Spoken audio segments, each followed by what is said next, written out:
మీ business ఏదైనా మీ ఊర్లో promotion చేయాలంటే అది సుమన్ టీవీతోనే సాధ్యం. ఇప్పుడే సంప్రదించండి.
తమ్మోరేసుకొని బిచ్చాని పోతా సార్. పోతే ఏమంటారు ఊర్లో, నీకు కాలు పోయిందా, నీకు కన్ను పోయిందా, నీకు కాలుకుంటే అరసొద్దు, నువ్వు ఏమి కడుస్తున్నావు, ఏమైంది నీకంటూ పని చేసుకొని బతుకు అంటారు సార్. ప్రభుత్వాలు మారుతున్నాయి, పాలకులు మారుతున్నారు, కానీ బుడగ జంగాల కులస్తుల బతుకులు మాత్రం మారడమే లేదు. అంటే దాదాపుగా స్వాతంత్రం సిద్ధించి 80 సంవత్సరాలు కావస్తున్నప్పటికీ కూడాను ఈ బుడగ జంగాల కులానికి సంబంధించిన వారి అవస్థలు అయితే తిరగడం లేదు. అంటే ప్రస్తుతం నేను పాణ్యం నియోజకవర్గం పరిధిలోని శ్రీనివాస్ నగర్ బుడగ జంగాల కాలనీలో ఉన్నాను. నేను ఈ కాలనీలోకి వెళ్లి ఆ కాలనీ వాసుల వ్యతలను స్వయంగా ముందుగా నేను తెలుసుకొని సుమన్ టీవీ ప్రేక్షకులు వివరించే ప్రయత్నం చేస్తాను. Please come with me.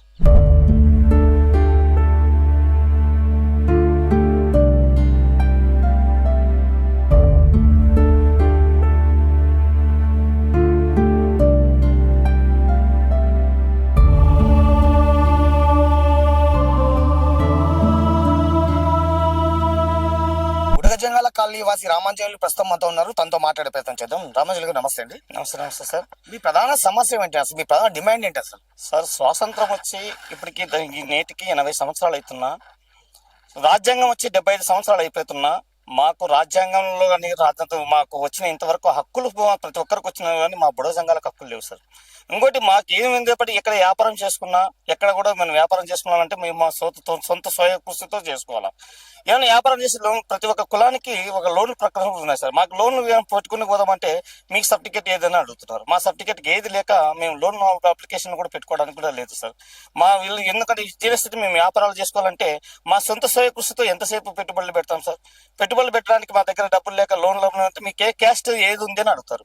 Caste సర్టిఫికేట్లు మాకు లేక ఏ క్యాస్ట్ సర్టిఫికేట్ లేకనే మేము జీవనపై వ్యాపారాలు చేసుకునే మేము ఇప్పుడు సరుకులు లేక మేము చాలా మంది ఇబ్బందిగా మా భార్యలు పోయి ఊర్లో వృత్తిలో బట్టి వ్యాపారాలు పోకున్నట్ల భిక్షాటన పోతున్నట్టు ఇప్పుడు భిక్షాటన కూడా చేయకూడదని మళ్ళీ ఒక జీవో తీసుకొచ్చినారంట. మా పిల్లలకు 5 మంది 6 మంది నాకు 6 మంది సంతానం సార్. నాకు 6 మందిని పోషించుకోవాలంటే మా భార్య ఊర్లోకి పోయి భిక్షాటన చేసుకొని వస్తారంటే కూడా భిక్షాటన చేయడానికి భిక్షాటన చేసేస్తే మళ్ళీ పోలీస్ స్టేషన్ పోలీసులు పట్టుకొని స్టేషన్ లో కూర్చోబెడతారు.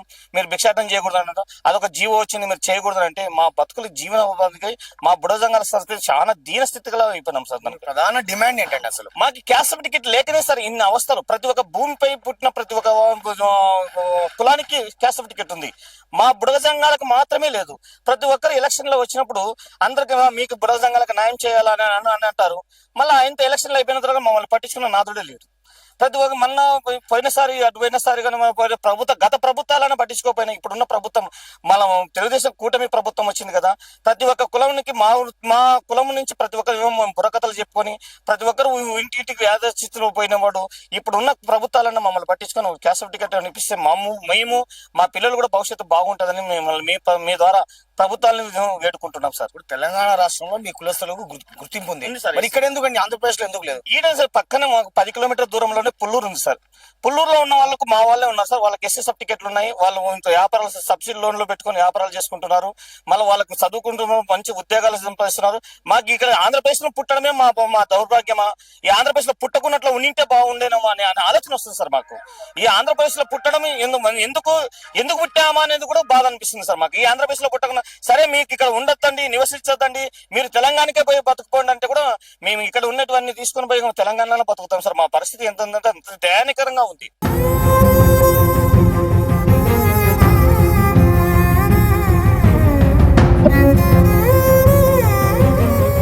ప్రస్తుతం మనతో బుడగ జంగాల కాలనీ వాసులు కొందరు ఉన్నారు. వారితో మాట్లాడి వారి వ్యతలను స్వయంగా వారి మాటలను తెలుసుకునే ప్రయత్నం చేద్దాం. నాన్న నమస్తే అండి, మీ పేరు? నా పేరు మోత సుధాకరు. అసలు మీ సమస్యలు ఏంటండి? మీ మా కులస్తులకు సమస్యలు ఏం లేదు నాయన. మా బుర్రకథలు చెప్పుకుంటా ఇట కుమారాని కథ, బొబ్బిలి కథ, ఎల్లమ్మ కథ, చిన్నమ్మ కథ, గాంధారి కథ, పసలవాని కథ, ఈ కథలు ఇట చెప్పుకుంటానే ఇంకా బిచ్చాటం చేసుకుంటానే యాడ కూడా పోయి చెప్పుదామంటే కూడా మా కథలు వినరే. పిల్లలు ఎదబడతారు, పాల దగ్గర పిల్లలు ఏ పాత్ర లేదా అంటారు ఊర్లో కూడా. మా బుర్రకథలు వినడం లేదు ఇప్పుడు కూడా. మాము ఇట్టే అడుక్కుంటే ఎన్నాళ్ళు చేస్తున్నాము, ఇట్టే బతుకుతున్నాము, ఇట్టే పోతున్నాము. మా పిల్లలు ఇదే బతుకైపోయింది. మా పిల్లలకు చదువుకునే పిల్లలు గిన్నెలు తీసుకొని పోయి బిచ్చాటం చేసుకునే బతుకు వచ్చింది. మాకు ఏది రాక, మాకు ప్రభుత్వం ఏమి ఇవ్వక, మా అందరము కన్నగా మా బుడగ సంఘాల బతుకు చాలా ఆందోళన అయిపోయింది. మా పిల్లలు మాకు మా భార్యలు ఇప్పుడు కూడా అడగ తినే తప్పలేదు. నెత్తి మీద మూటలు, చిన్న చిన్న వ్యాపారాలు ఇవే ఉండయి. కానీ మాకు ఏ ప్రభుత్వం కూడా ఇంత సహకారం చేయలేదు కదా నాయన. మాకు బుడగ సంఘాలకు ఎవరు కూడా వాళ్ళకు దయ రాదు, దాక్ష్యం రాదు. ఆ రవాణా కథ లెక్కన అయిపోయింది. చుట్టుముట్టు పొగ వాడేరా, మాకి చుట్టమనే దిక్కులేదన్నా. ఏ ప్రభుత్వం వచ్చినా, ఏ నాయకులు వచ్చినా, ఏ ముఖ్యమంత్రులు వచ్చినా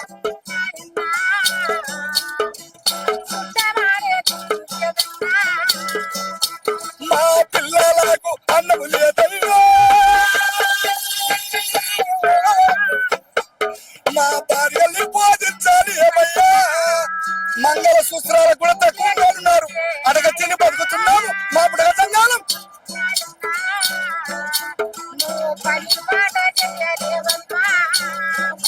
ఊళ్ళే పోతే మీరు పనులు చేసుకోరా, కూలిపోరా, మీకేమైంది? బాగుండరే. మీకేం కాలు పోయిందా, కన్ను పోయిందా, మీకేం తక్కువ ఉందయ్యా? ఇట్ట మమ్మల్ని ఏడికిచ్చి చంపుతారయ్యా. మమ్మల్ని కన్నా చూడండి నాయ. మాకి ఉద్యోగాలు లేవు, పింఛన్లు లేవు. మా పిల్లలు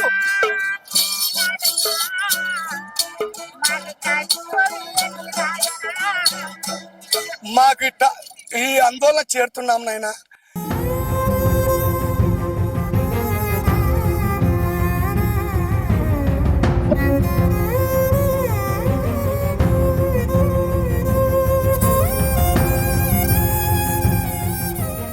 మీ పేరండి? నా పేరు రూపం సురేష్ బాబు. ఎంతదాకా చదివారు మీరు? మాది డిగ్రీ అయిపోయింది సార్. అది ఈ బుడగ జంగాల ప్రధాన సమస్య ఏంటండి అసలు? మాది సార్ సమస్య ఏంటి సార్ అంటే సర్టిఫికేట్ లేవు సార్ మాకు బుడజంగాలకి. దాని సమస్య వల్ల మేము చదువుకున్నా ఏమి చాలా ఇబ్బందికరంగా జాబ్ పోయినా ఎక్కడ పోయినా మీకు కుల సర్టిఫికేట్ లేదు అనే సమస్య మాకు చాలా ఎదురవుతున్నాయి సార్. చాలా ఇబ్బంది పడిపోతున్నాం. ఈ చదువుకున్నా కూడా లాభం లేని పరిస్థితి మాది. మేమంటే వ్యాపారం, బిందెల వ్యాపారం కానీ, బట్టల వ్యాపారం కానీ ఇట్లా చదువుకొని కూడా అట్లా బతకాల్సి వస్తుంది మాకు పరిస్థితి. ఇది సార్ మాకు ఎట్టయినా కుల సర్టిఫికేట్ కావాలా. ప్రభుత్వాలు ఎన్ని మారినా మా తర్వాత మారటం లేదు. కాబట్టి ఈ కూటమి ప్రభుత్వమైనా కానీ, భారత ప్రభుత్వం కానీ, జనతా పార్టీ వీళ్ళు కొంచెం మా చొరవ చేసుకొని మా సమస్యకు అనుకొని కొంచెం మా సర్టిఫికేట్లు ఇచ్చేటట్టు చేయాలని అనుకుంటున్నాం సార్. మీరు డిగ్రీ చదివారని చెప్తున్నారు. మరి డిగ్రీ పూర్తి చేసిన మీరు ప్రైవేట్ రంగంలో ఏదైనా ఉద్యోగం తెచ్చుకోవచ్చు కదండి? అంటే సార్ ఎక్కడ పోయినా సర్టిఫికేట్ అడుగుతున్నాం సార్. ఫస్ట్ సర్టిఫికేట్ ఉంటాయి కదా, అవి ప్రైవేట్ పోయినా ఎక్కడ పోయినా సర్టిఫికేట్ అడుగుతున్నారు. ఫస్ట్ మీది ఏం కులము, మీది సర్టిఫికేట్ లేదు కాబట్టి వెళ్ళిపోండి అని చెప్పేస్తున్నారు సార్. మా మొహమే చెప్పేస్తున్నారు. మేము ఇంకా ఎట్ట తోచక మా పరిస్థితులు ఇంకా అట్టనే ఉన్నాం సార్. ఇన్ని సంవత్సరాలు ఏంటి సార్ మాకు.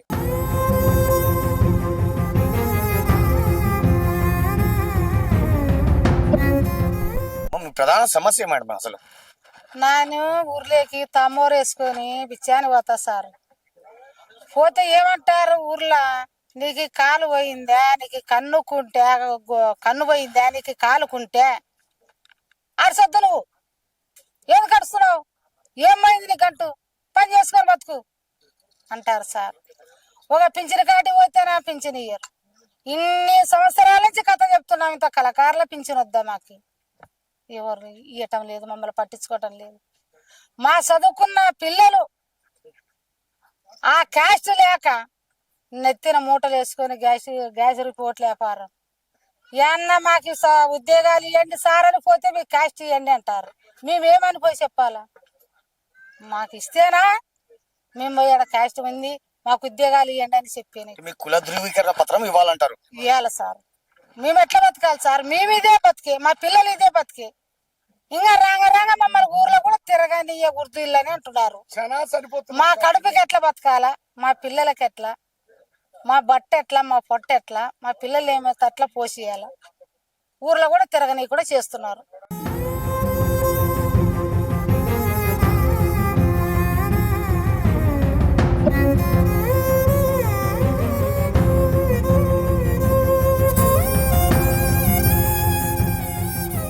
పెద్దనా మీ పేరు? నా పేరు గోకారి. బుడగ జంగాల కులస్తులకు చాలా సమస్యలు ఉన్నాయంటారు. అసలు మీ ప్రధాన సమస్యలు ఏంటండి? అసలు సమస్యలు అంటే ప్రధాన సమస్యలు మస్తు ఉండేలేని ఉన్నా మాకు ఒక్కటి కావాల్సిన మా జాండా ఏమిటంటే మా బుడగ జంగాలు సర్టిఫికెట్. 10వ తరగతి చదివిన పిల్లలకి సర్టిఫికెట్ లేక వాళ్ళకి లోన్లు ఇచ్చేది లేక వాళ్ళు అడక తిండికి పోవడము, మా భార్యలు ఉంటే భార్యలు అడక తిండికి పోవడము, మా వాళ్ళం కొంతమంది ఉంటే ఒతికి రానిరని తెల్ల పుల్ల బట్టలు వేసుకొని తిరుగుతుంటే వాళ్ళకేం బాగైంది అనుకోవడం. మా దేశం పైన ఇప్పుడు కాంగ్రెస్ పార్టీ రావచ్చు, తెలుగుదేశం పార్టీ వచ్చి ఉండవచ్చు, అన్ని పార్టీలకు ఇచ్చి మేము ఆ మెమరాన్ ఇచ్చి కలిసి చేసి అందరు చేస్తామనే వాళ్ళు ఎలక్షన్ వచ్చినప్పుడు చేస్తామని చెప్తుంటారు. అయిన అయిపోయినా వాళ్ళు పలకరించే మానవుడు లేడు.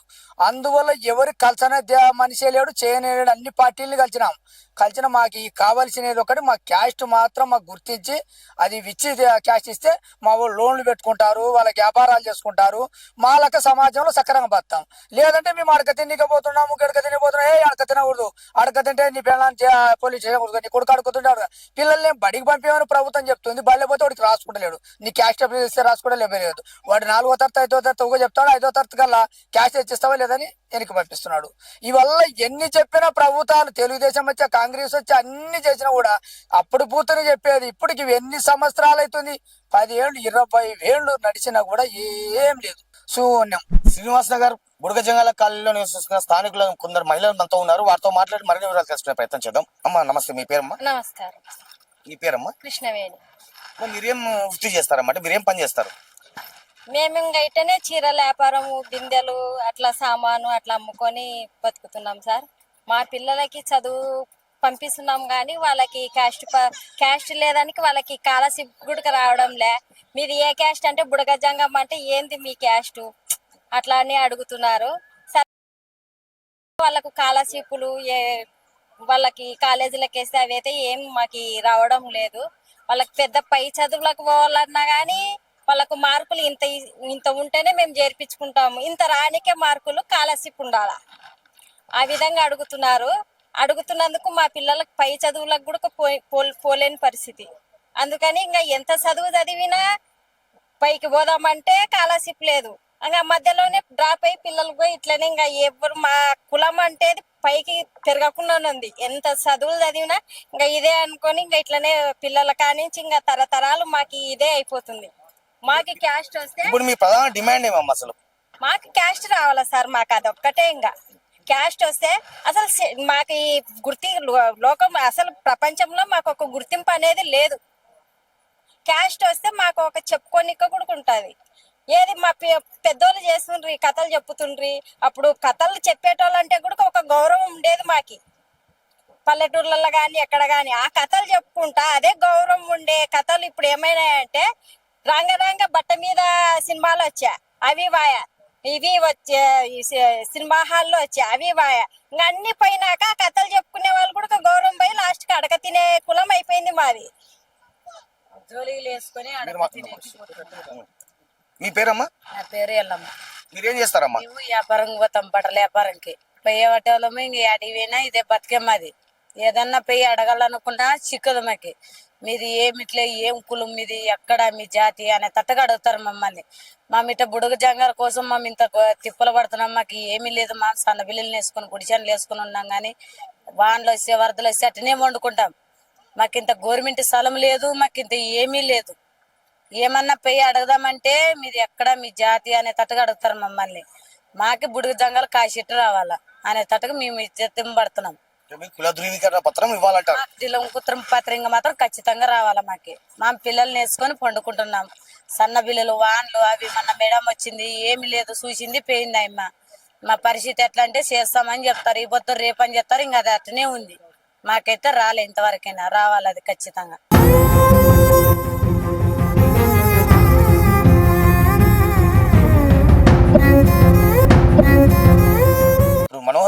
మీ శ్రీనివాస కాలనీ బుడగజంగాల కాలనీలో దాదాపుగా 1000 మందికి పైగా ఓటర్లు ఉన్నారు. ఇప్పుడు మీరు మీ డిమాండ్ నెరవేరని పక్షంలో మీరు భవిష్యత్తులో రానున్న ఎన్నికల్లో ఎలాంటి స్టెప్ తీసుకుంటున్నారు? ఖచ్చితంగా సార్, ఈ శ్రీనివాస నగరే కాదు, ఈ రాష్ట్రంలో, ఈ జిల్లాలో, ఉమ్మడి జిల్లా కర్నూలు జిల్లాలో కూడా ఎక్కడైతే మా బుడగ జంగాలు ఉంటారో వాళ్ళందరూ కూడా మేము పిలుపునిస్తాం. ఓటు అనేది బహిష్కరణ చేయండి, కావలిస్తే నోటగానే ఒత్తండి, లేదా ఓటు వేయకుండా బహిష్కరణ చేసి మన విధానం అనేది ఏందో ప్రభుత్వానికి చూపించాలని చెప్పేది కంకణం కట్టుకున్నాం. అది మా యొక్క మనసులో ఉంది. అది ఇప్పుడు భావ ప్రకటనగా మీ ద్వారా కూడా మీ ప్రభుత్వానికి, మీ మీడియా కూడా తెలియజేసుకుంటాం. మేము ఓటును బహిష్కరిస్తాం. మాకు న్యాయం జరగకపోతే ఓట్లు వేయము. మా బుడగ జంగాలు ఎక్కడ ఉన్నా, చీము రక్తం ఉన్న ప్రతి ఒక్క బిడ్డ బుడగజంగ జాతి వాడు కూడా ఓట్లు వేయడు. మాకు న్యాయం చేసినప్పుడే ఈ ప్రభుత్వాలకు, ఈ పాలకులు ఓటు వేస్తాం, లేకపోతే వేయమని కూడా కండిషన్గా చెప్తున్నాం. ఇప్పుడు ప్రజాస్వామ్యంలో ఓటు అనేది చాలా వెలకట్టలేనిదండి. ఓటు అన్నది, ఈ ఓటు హక్కును మీరు దుర్వినియోగం చేస్తా అంటున్నారు. మరి ఇది సబబు అంటారా? సార్ మళ్ళీ నువ్వేం చెప్పాలి సార్? పాలకులు మీరు ఆ ప్రశ్న వేశారు, సంతోషమే. ఇది మన ప్రజాస్వామ్యంగా ఎన్నుకున్నబడిన పాలకుడు మా సమస్యలు కూడా పరిష్కరించాలి కదా.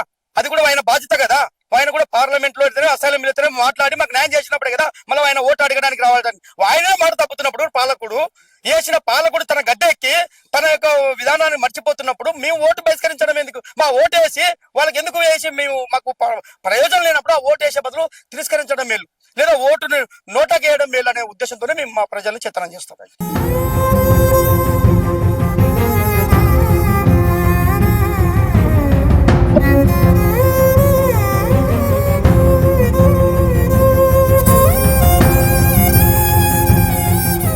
దేశానికి స్వాతంత్రం సిద్ధించి దాదాపు 80 ఏళ్లు కావస్తుంది. అలాగే భారత రాజ్యాంగం ఆమోదించబడి దాదాపుగా 75 వసంతాలు పూర్తయిన పరిస్థితి అయినప్పటికీ కూడాను బుడగ జంగాల కులస్తుల బతుకులు మాత్రం మారడం లేదు. అంటే కానీ పక్కన తెలంగాణ రాష్ట్రంలో బుడగ జంగాలను ఎస్సీలుగా పరిగణిస్తున్న నేపథ్యంలో ఆంధ్రప్రదేశ్ రాష్ట్రంలో తమకెందుకు రిజర్వేషన్ సౌకర్యం కల్పించారని కర్నూలు జిల్లాలో ఉన్న బుడగ జంగాలు ప్రశ్నిస్తున్నారు. కనీసం ఇప్పటికైనా అటు అధికార యంత్రాంగం కావచ్చు, ఇటు పాలకులు కావచ్చు, ప్రభుత్వాలు కావచ్చు, తమకు కుల ధృవీకరణ పత్రాలను మంజూరు చేసి తమ జీవితాల్లో వెలుగులు నింపాలని బుడగ జంగాల కులస్తులు విజ్ఞప్తి చేస్తున్నారు. కెమెరా పర్సన్ వికాస్ తో నందకిషోర్, సుమన్ టీవీ, కర్నూలు ఉమ్మడి జిల్లాలో.